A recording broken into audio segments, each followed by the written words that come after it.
Dawson's Rambles. Hey YouTube, Dawson Ryder here. This is going to be my overall series review for Power Rangers Beast Morphers, summing up the 2 seasons. I'm going to structure things a little bit differently since I did do an individual season 1 and 2 review in my more traditional summary style where I kind of go over, a summary of the plot and then do characters and designs and stuff. I'm going to kind of do more of a positive, negative, mixed list in this one. But design-wise, I don't need to talk about that because I pretty much love the designs for the most part. I mean, at least for the main suits. But anyway, let's talk about the positives overall for this, for the whole series. So my positives are the general setup and the ideas of the series. Like, I think there was some really cool ideas in the show. Now, not all of them were executed properly. A great deal of them weren't executed properly, but I really did appreciate the general setup of Grid Battle Force and using MorphX and sort of using the world that Power Rangers inhabits with like the morphing grid, and had this idea of them using it. Like, they took the concept of Enertron, whatever. They took that and then used it for Power Rangers, which felt very classic PR, where they were kind of using something from Sentai so that they could use footage, but also they morphed it for the PR world. And so many seasons have felt so disconnected from PR lore that I thought this was pretty cool, and I liked this general setup. And then, they had a bunch of references to the world, and it made it feel a little more lived in, and obviously as we went on in the series, there's much more connections. But just from the start, it felt much more like it was firmly placed in the PR world. I loved the setup and idea of Blaze and Roxy being the initial candidates and then being turned evil, and you have Devin and Zoe replacing. It's not an unheard of idea of an accidental ranger, it felt like kind of a mix of Wes stepping in for Alex and Ziggy accidentally becoming a ranger. But still, I liked that concept of the original candidates, even though they were avatars, so they found a way to remove them from the responsibility in a way. It was still pretty cool, and having them basically be dark Power Rangers. And there were some missed opportunities there, but the general idea of it I thought was pretty cool as well.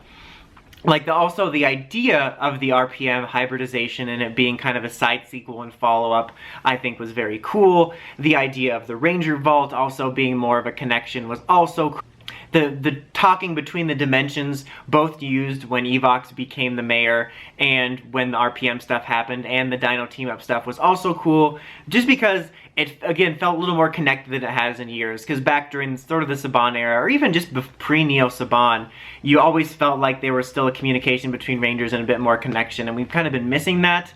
And I did feel that that was a little bit of a step in the right direction of having more connection between the series. And now that we've delved more into multiverse stuff where we have multiple seasons and now the comics taking place in multiple different universes, it was cool to have that connection and communication between different Ranger teams that not only from the same world but from different worlds. So I thought that was a nice bonus. I think there were just a lot of really nice, more grounded connections like that, and just cool ideas about how to use things in the series, even if they weren't all taken advantage of correctly. Another bonus I would say is there was a little bit more synergy between episodes at times. I think in particular I would give praise to the first chunk of the second half of season 2, which is a weird way of phrasing it, but from when we came back from, what was Evox Snare, through the team-up, there was a surprising amount of connectivity between the episodes. And not even just talking about the team-up in general, but just how each episode kind of rolled into the other, and it didn't feel like you were lost or anything. But with the plots with Chaku and the Ranger Vault and Ryjax, I was really impressed by the level of continuity between the episodes. And they had that going on a couple times, and I'll give them props for that for sure. The thing I give them props for also is I do think that they did make some good steps towards filler balance. And by that I don't mean there wasn't a lot of filler, because there was a lot of filler, a lot of useless filler. This is delving into the negatives, so I'll get to that later. But what I mean is, one of my problems with Dino Charge, mainly Supercharge, and then Ninja Steel in general, was that often it felt like filler was the priority. So you'd get to an episode where even something big would be happening, and it felt like the filler plot was the A plot and the priority, and the major Ranger stuff going on was the B plot.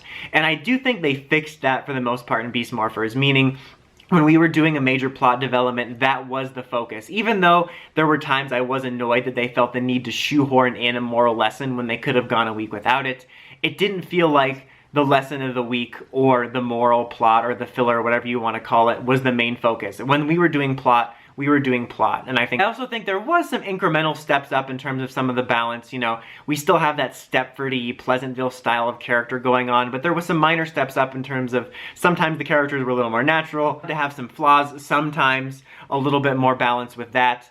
And the humor with Ben and Betty in the first season, I would even say, had some improvements over Victor and Monty, mainly only in the first season, though. I actually thought they were integrated better on the positive side. They had some slightly charming moments, some moments where they were actually confident and helped.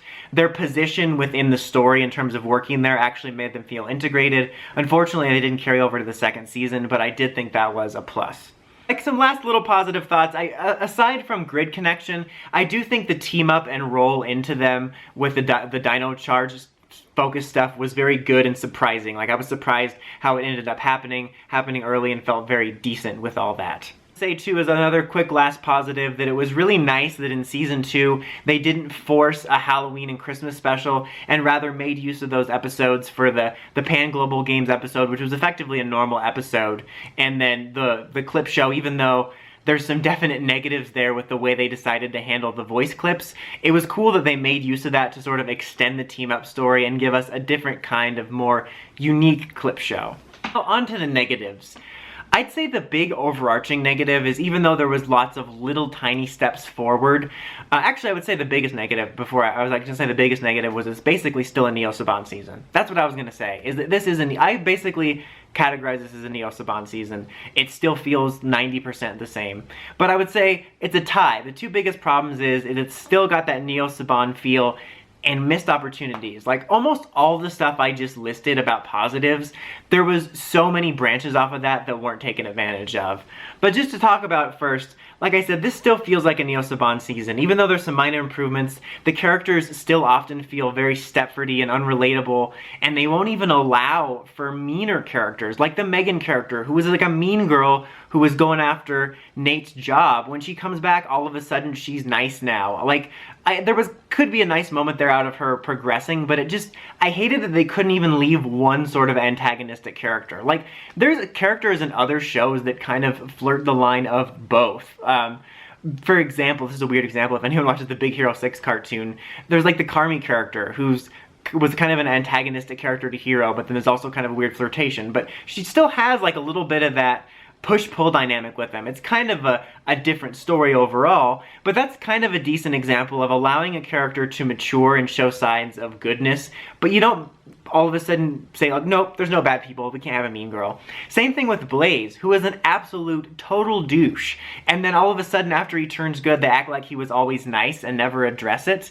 And so there's still an overall problem, I think, of the characters feeling wooden, unrelatable, and unrealistic. And even though I said there was a better filler balance, there still is a great deal too much of filler, and I feel forced moral messages. Now, there's some mixed feelings in the fandom about moral messages. Some people like them, some people don't. Some people get mad when older fans complain about them because it's for kids. But the thing with moral messages is, it's a mixed bag for me, because the reason I'm so hard on them is I hated them when I was little. So it's not something I just hate now, it's something I've always hated. And the things I hate about them is the same thing I hate when shows get too political now. And it has nothing to do with the message itself, it has to do with the subtlety. You know, I think that you're much more effective at teaching lessons when you very slyly integrate it into the plot until you don't even realize you were learning something until afterwards. But this one's basically like, hey, don't bully! Don't bully! I can't think of a bully episode of Power Rangers in history that wouldn't get the person following its advice bullied way worse. The point is there's no subtlety to it, and many of the moral lessons are very outdated, and the way they teach them is outdated, and I think that's still a problem. And even though there was a better balance to the filler, there was still that problem later in the series where we were heading towards the end game, and the Rangers were still doing dumb filler plots. Like, especially in Season 2, like, the villains, what they were doing felt like, oh yeah, we're in the final 5 episodes. And then the Rangers over here are, it's great to be human. That basically, like I said, it's a Neo Saban season, and it still carries many of the same problems. And while it still bothers me, honestly, I'm not gonna blame Hasbro for this for one specific reason, which I'll talk about at the end. The other major negative, I would say, again, is the missed opportunities. There's a ton of cool ideas in this show that never have been taken advantage of. I think primarily at the heart of it, and I might do a separate video for this just because I have a lot of thoughts on it and I don't want to spend 10 minutes talking about it in this video, but is Blaze and Roxy. The general concept of them on multiple levels leans itself to a ton of really cool storylines. Even within when they were first evil, which I would say arguably they were best taken advantage of when they were avatars. And they did a fairly decent job of taking advantage of Robbie and Roxy's connection during that. But even then, they could have pushed that further. I felt that there was going to be a rivalry between Evil Blaze and Devin, both based on the fact that he was his replacement and the Morpher of having that, I'm the better Red Ranger. And that was absolutely never taken advantage of in any form. And that was a missed opportunity there. But then, when they were turned good, there was huge amounts of story potential for them feeling guilt, trying to make up for it, working with Grid Battle Force again, fighting their clone counterparts, and none of it was ever taken advantage of. It felt like until the last 5 episodes, even Robo Blaze and Roxy felt like background nothing until the last couple episodes.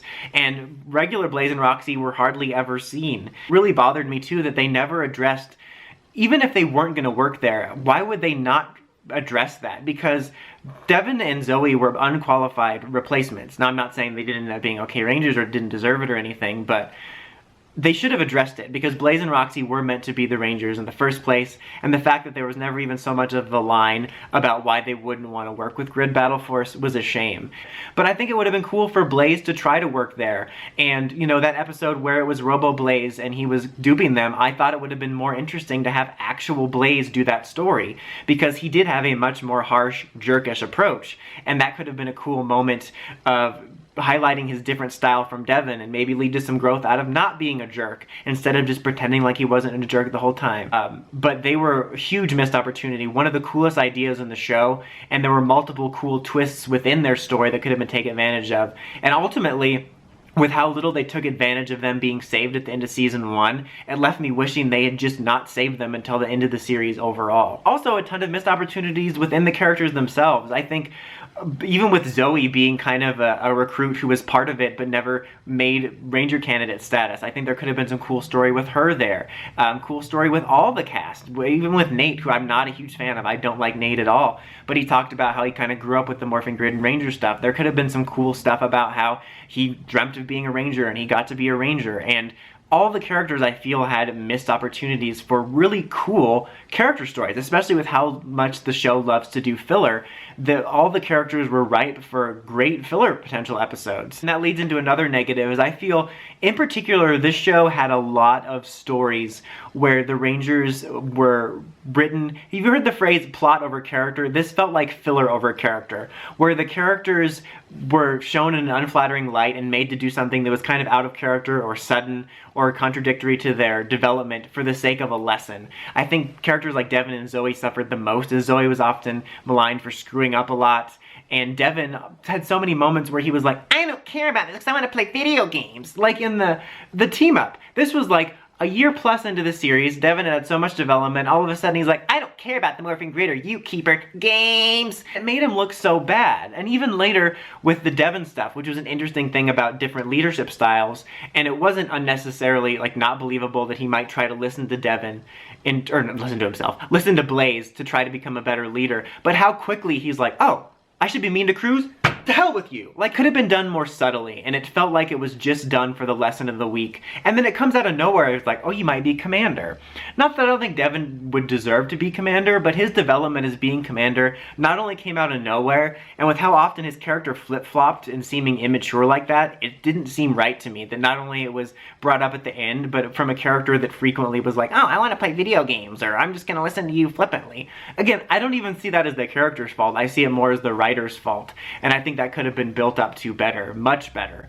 And I think that was a huge problem I had with the series, is often the characters were writ contrary to their development or devolving some of their development just for the sake of teaching a stupid lesson. And that really stood out to me a couple times. I won't get too much into the team up as far as negatives go in terms of I didn't like Grid Connection, because again, you can watch those individual videos just so that I don't bug it down too much. But I thought the build up and beginning parts of the team up were good, and I'll just say I thought it was disappointing how rushed and hollow the last part felt because of how good they did at the build up.